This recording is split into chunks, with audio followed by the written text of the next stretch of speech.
toi, tu veux comprendre qu'il est immortel, en même temps il est mortel. Ça aussi, Non, c'est en si c'est fonction de fait. ton, c'est en fonction de ta, Oui, de oui, ta bien vie. sûr. S'il s'est fait homme, qui s'est fait homme, il va subir tout ce qu'un homme subit. Voilà, Donc, manger. la contradiction vient du fait que vous dites qu'il s'est fait homme. Quand il s'est fait homme, il devient une créature, donc il a son créateur. Non, là, son créateur, c'est encore lui-même, puisque c'est lui-même qui s'est créé. Tu vois un peu? C'est pas logique. Non, non, on est dans la logique, hein. On est toujours dans C'est la pas logique. logique, mon frère. Et regarde, non, non, Ismaël, regarde. Si Dieu se crée, si Dieu devient homme, hein, tu comprends? Si Dieu devient homme, c'est pas quelqu'un d'autre qui l'a créé. C'est lui-même qui est devenu homme. Donc, qu'est-ce qu'on, qui est son créateur? À part lui-même encore. Tu vois un peu? Mais c'est pas logique, en fait. C'est ce que tu dis. C'est ce que je suis en train de dire là. Tu sais, avec, Si après c'est de Dieu lui-même qui là. se crée, si c'est lui-même qui se Hein, crée, hmm, si c'est lui-même qui se crée, c'est-à-dire que mhm. c'est-à-dire que il a été, c'est-à-dire qu'on peut plus dire que il est incréé. Pourquoi on ne peut pas dire qu'il est incréé? Il est incréé, il est toujours Dieu. Quand il se crée, ça, il est toujours, enfin, quand il se crée, ça devient, il est créateur et créature. On va dire ça comme ça. Pendant qu'il est créé, il est une créature. Pendant qu'il est créé, il est une créature. Et pendant qu'il Oui, crée, il est créateur. oui, C'est ça? oui. Du coup, il y a Dieu créature, Dieu Mhm, créateur. voilà, voilà. Ça passe. Oui, Dieu créateur pour venir au milieu des hommes jouer un rôle. En fait, c'est ça quoi. Je comprends. Je ne sais pas qu'est-ce qu'il y a aussi. Non, mais pourquoi quand il est créé, là, tu dis pas qu'il est juste une créature et tu ne mets pas le fait qu'il soit Dieu? J'ai pas bien compris, s'il te plaît. Pourquoi quand il est créé, pourquoi quand Dieu se crée, D'accord. j'utilise son langage.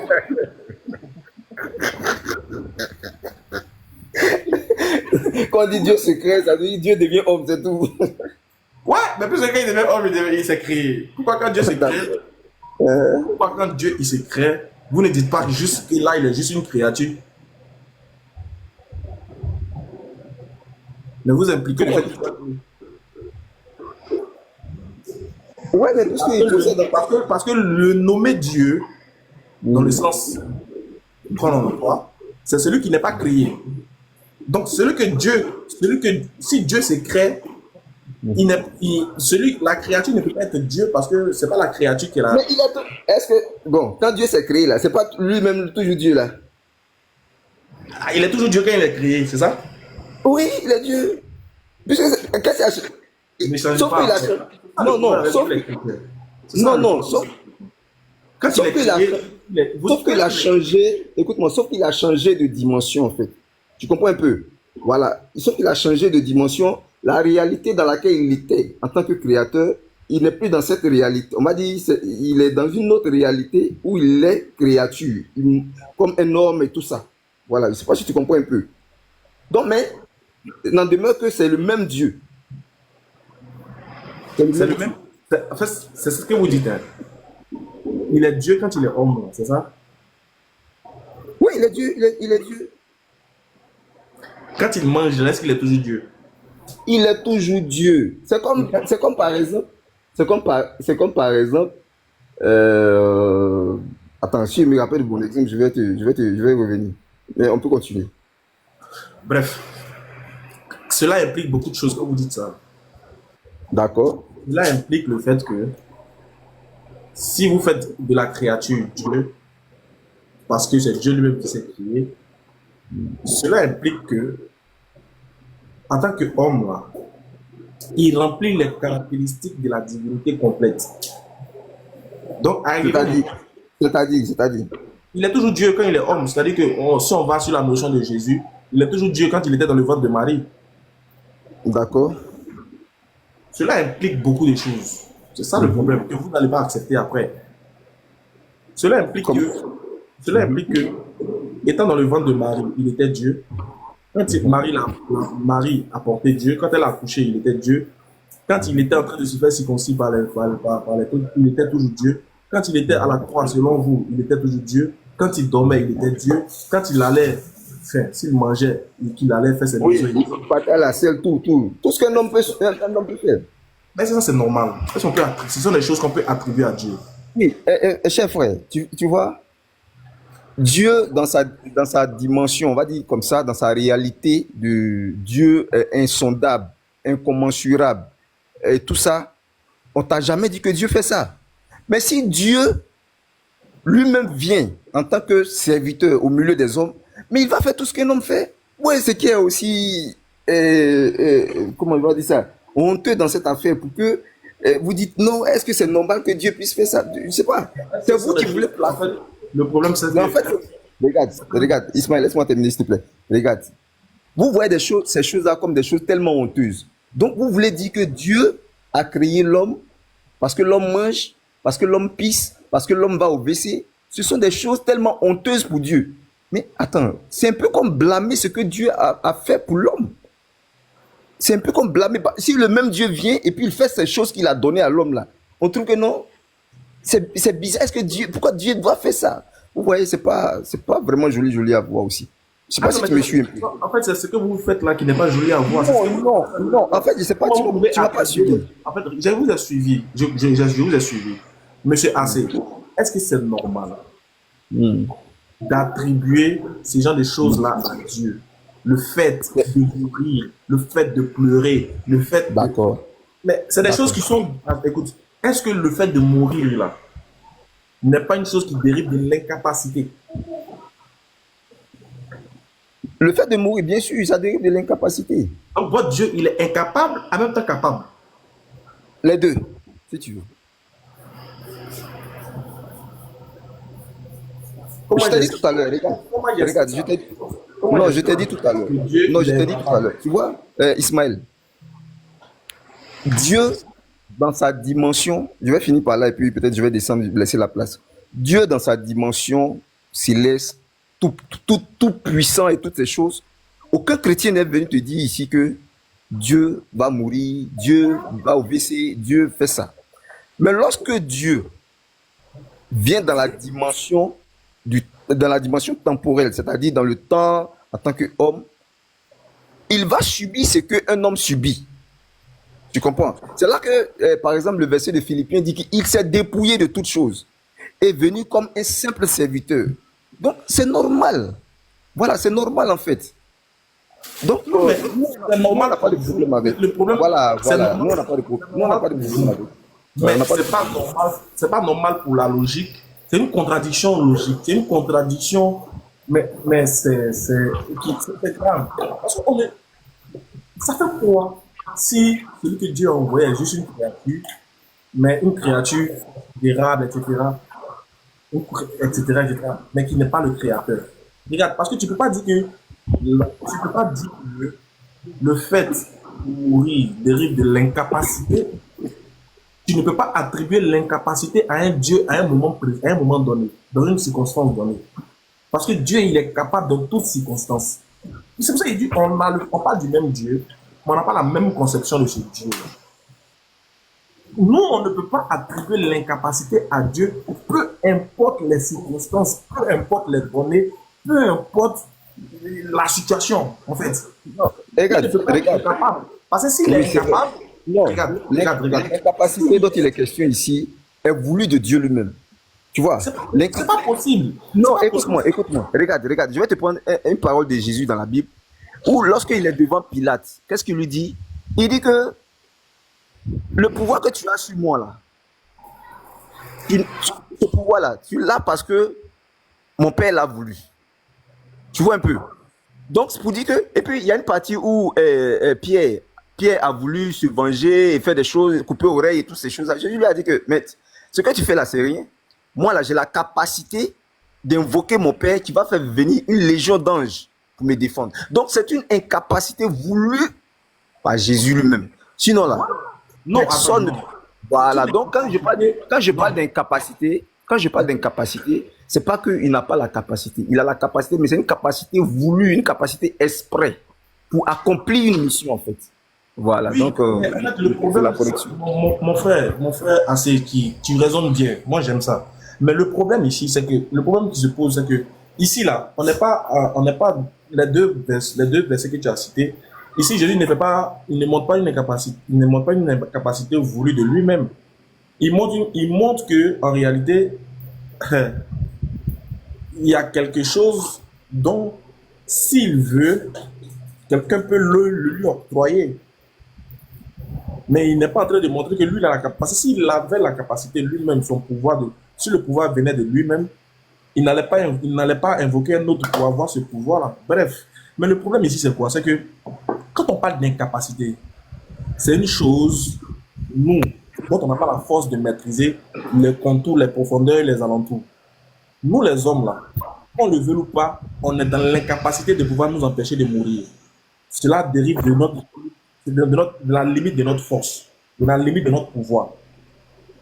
C'est pour ça qu'il y a une différence entre nous et Dieu.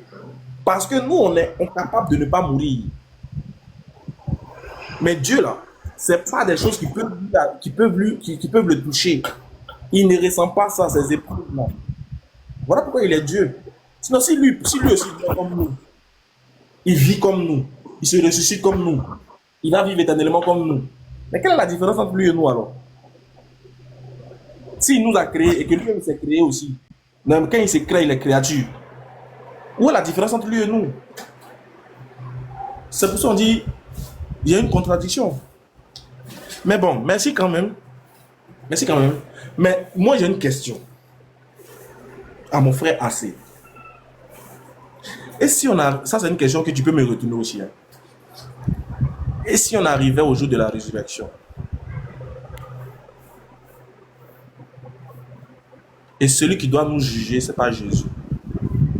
On arrive, il y a un autre qui est assis sur le trône qui nous attend. Qu'est-ce que tu vas faire?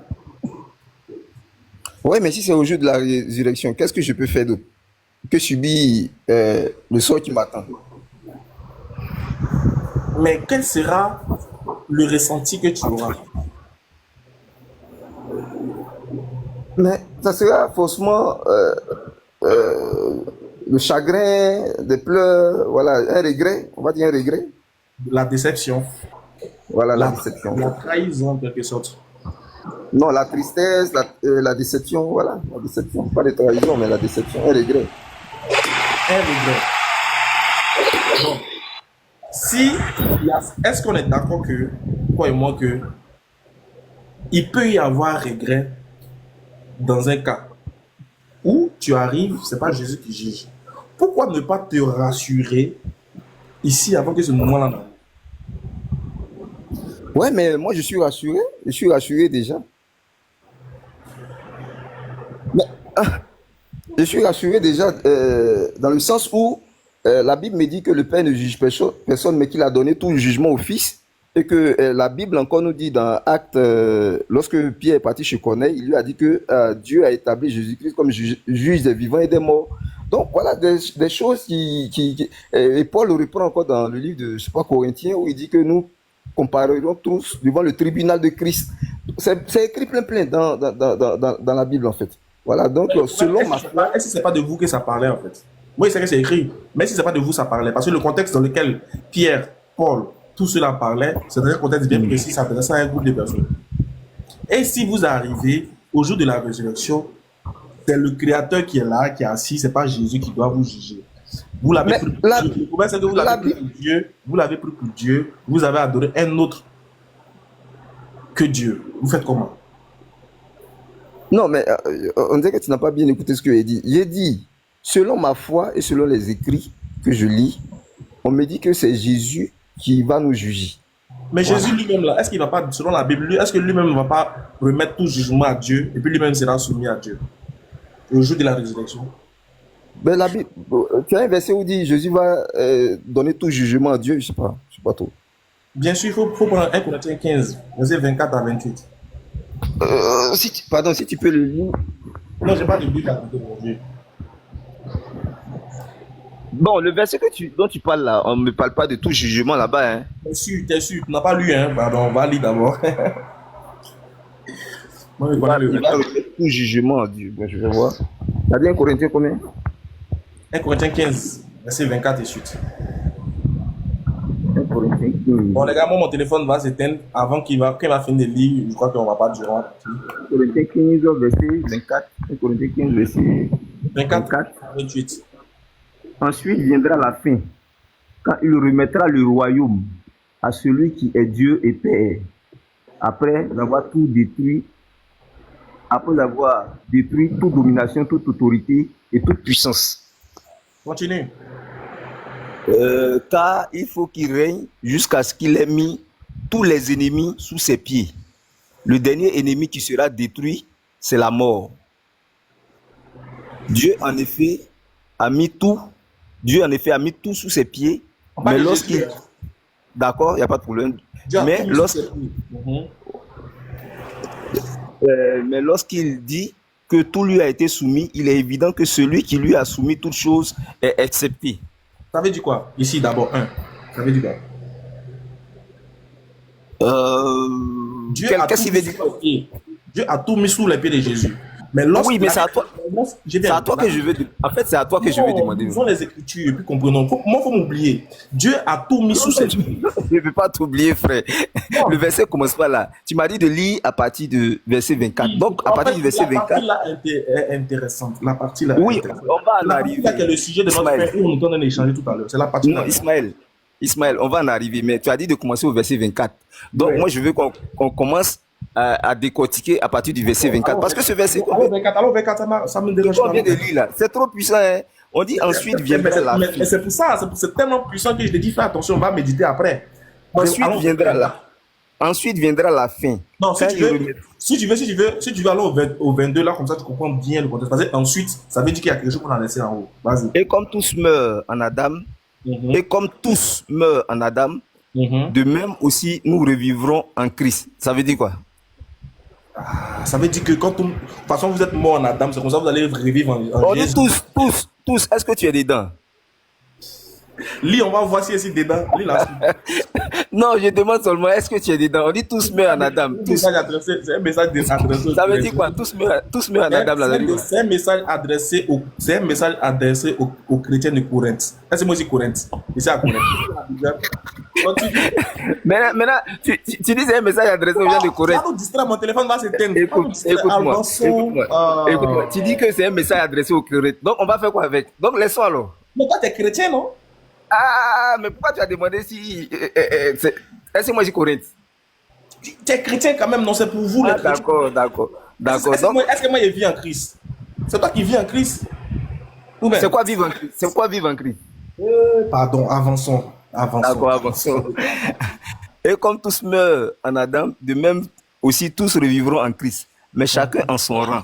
Chacun. Christ comme prémisse. Puis, ceux qui appartiennent à Christ lors de son avènement. Très bien. Lors de son avènement, ceux qui appartiennent à Christ. Ensuite viendra la fin. La fin ici, c'est quoi? C'est la fin du monde. On est d'accord? Oui, on va dire la fin du monde. Allons-y, continue. Lors de son avènement, après son avènement, ensuite viendra la fin. Oui. Ensuite viendra la fin, quand il remettra le royaume à celui qui est Dieu et Père. Qui va remettre le royaume à celui qui est Dieu et Père? Jésus. On a d'accord que c'est Jésus qui va remettre le royaume à celui qui est Dieu et Père. Oui, le Christ. Encore, continue. Après avoir détruit toute domination, toute autorité et toute puissance. Ok. D'accord. Car il faut qu'il règne jusqu'à ce qu'il ait mis tous les ennemis sous ses pieds. Ok. Mais bon, avant de continuer, je voulais poser une question. Les ennemis là, c'est qui? La réponse est en bas. D'accord. Le dernier ennemi qui sera détruit, c'est la mort. Donc c'est Christ qui va détruire la mort. Oui, allons-y. Non, je demande, est-ce que c'est Jésus qui va détruire la mort? C'est Jésus qui va détruire la mort. Jésus, là, il est aussi puissant. Il va détruire la mort, tout ça là. Très bien, c'est pas grave. Il est puissant, on va voir sa puissance. Ouais, mais dans le Coran, il détruit la mort. Il n'y a pas de... Quand on dit la mort ici, là, on parle de quelqu'un. On ne parle pas de la mort en tant que tel. Quand on dit le dernier ennemi, c'est la mort, on parle de qui? quelqu'un. Quelqu'un là, c'est qui? Je vais lire. Je vais lire, mais dis-moi le quelqu'un là, c'est qui? Je ne veux pas qu'on se papier alors. D'accord, il n'y a pas de problème. Le dernier ennemi qui sera détruit, c'est la mort. Mhm. Dieu, en effet, a tout mis sous ses pieds. Non, relis Il a bien. mis... Relis bien, relis bien. Dieu, en effet, a Mhm. tout mis sous les pieds de Jésus. Je vais compléter ça. Il a Voilà. mis tout, tout, tout, tout. Que ça soit les sorciers ou les musulmans ou les chrétiens ou tout le monde sous les pieds de C'est ce que Jésus. comme tu veux, c'est pas grave. Comme je veux. Mais lorsqu'il dit que tout lui a été soumis, il est évident que celui qui lui a soumis toute chose est accepté. Ça veut dire quoi? C'est-à-dire celui qui lui a donné le pouvoir d'être au-dessus de toutes ces choses-là, lui, il est au-dessus. Lui, celui qui a donné le pouvoir est au-dessus. Au-dessus de qui? Au-dessus du Christ. Très bien. Celui que tu adores là, le Christ que tu adores là, il y a un être D'accord. au-dessus de lui. Après lui avoir donné domination, pouvoir, il va remettre le royaume à Dieu qui est Père. Et ce Dieu qui est Père là est au-dessus de lui. Continue la lecture. Et lorsque toutes choses lui auront été soumises, Mhm. alors le Fils Jésus, lui-même Jésus lui-même, sera soumis à celui qui lui a soumis toutes choses. Jésus, Afin que... là, on est dans la fin du monde, hein. On est après la fin du monde, on est au jour de la résurrection. Oui, oui. Jésus lui-même sera soumis à qui? Et lorsque toutes choses lui auront été soumises, alors le Fils lui-même sera soumis à celui qui lui a soumis toutes choses, afin que Dieu soit tout en tous. Très bien. Ici, Très bien. ici, on est au jour de la résurrection. Le Christ, après avoir détruit domination, tout, détruit la mort, tout ça là, lui-même là, il va remettre le royaume à celui qui est Dieu et Père. Et lui-même là, sera soumis à celui qui lui a soumis toutes choses au jour de la résurrection. Donc ça veut dire que quand toi tu vas arriver au jour de la résurrection là, c'est qui tu vas croiser? C'est Jésus ou bien c'est Dieu? Et toi, tu avais joué de la résurrection ici? On dit la fin. C'est pas toi qui as dit que c'est la fin. On est à la fin du monde, non? Ouais, mais moi, je vois. En fait, ça parlait de jour de la résurrection. Moi, j'ai pas vu jour de la résurrection. Bon, à la fin du monde, là, à la fin du monde, quand tout va finir, à la fin, tout est On fini dit là. ensuite, écoute, le royaume. C'est-à-dire, Oui. quand on dit la fin là, quand on dit la fin là, et puis il est en train de remettre le royaume C'est là, la ça fin veut du dire monde, que. non? C'est la fin du monde, non? Tout Non, est non, ils n'ont fini. pas dit fin du monde. Ils n'ont pas dit fin du Non, au monde. début là, t'as dit fin du monde. Toi, mais tu as confirmé que c'était la fin du monde. Non, non, non, non, non, non, non, non, non. Ils ont dit ensuite viendra la fin. Oui, mais c'est la fin de quoi? Oui, mais c'est la fin de toutes choses. Voilà, donc c'est la fin de tout. Tout est fini, il n'y Voilà, a plus donc, de choses. Tout voilà, est fini, il n'y a plus, jugement infini. il y a plus seconde, il n'y a plus la mort, il n'y a plus. Jugement est fini. Donc, ça veut dire que le jugement est fini. Ça veut dire que le jugement est fini. Quel jugement qui est fini? Bon, supposons même que le jugement. Bon, attends. Supposons que le jugement est fini, même. Supposons. Vas-y, continue. Jésus va remettre le royaume à qui? Oui, mais ça là, j'ai déjà lu. Tu veux que je lise ça combien de fois encore? Il va remettre le royaume à celui qui est Dieu et Père. Maintenant, lui-même, Voilà. là, lui-même, Jésus, lui-même, c'est là comment? Quand tout est fini, là. Oui, quand tout est fini, il est dit que, et lorsque toutes choses lui auront été soumises, alors le Fils, quand toutes choses lui auront été soumises, alors le Fils lui-même sera soumis à celui qui lui a soumis toutes choses, afin que Dieu soit tout en tous. Dieu Qu'est-ce que tu soit quoi comprends? là? Qu'est-ce que tu comprends par là? Ah, ça veut dire que, après, quand la fin viendra, moi, ce que je comprends, hein, quand la fin viendra, il est dit que Jésus va remettre le royaume, c'est-à-dire, quand on dit remettre, je pense pas que... Regarde, mon téléphone est déchargé. C'est le frère, c'est laissé, c'est mieux. Faut méditer dessus, hein. Moi, je préfère que tu Non, médites mais... sur ce verset-là. Faut méditer sur ce verset, c'est mieux, hein. On va se reprendre peut-être une prochaine fois. J'ai dit au gars de m'aider, fils Abili là, je vais acheter un autre téléphone, les gars. Hein. Parce que ce téléphone-là, il ne tient pas longtemps. Donc, je vais partir. On va se laisser. Après, on va lancer un autre live sur quand on aura fini de charger le téléphone et qu'on aura un peu de temps. Voilà. Donc, fils Abili là, mon numéro il est Wave, l'Orange Money, les gars, s'il vous plaît. Donc là, fils Abili là pour moi. Franchement, les chrétiens ils sont chics. Donc, je suis obligé de couper le live parce que je suis déchargé. Le téléphone va s'éteindre, il chauffe trop, tu vois. J'avais deux téléphones, mais l'autre là, je n'en avais plus. Alors, merci beaucoup à vous. Passez un bon week-end et que Dieu vous protège. Ciao.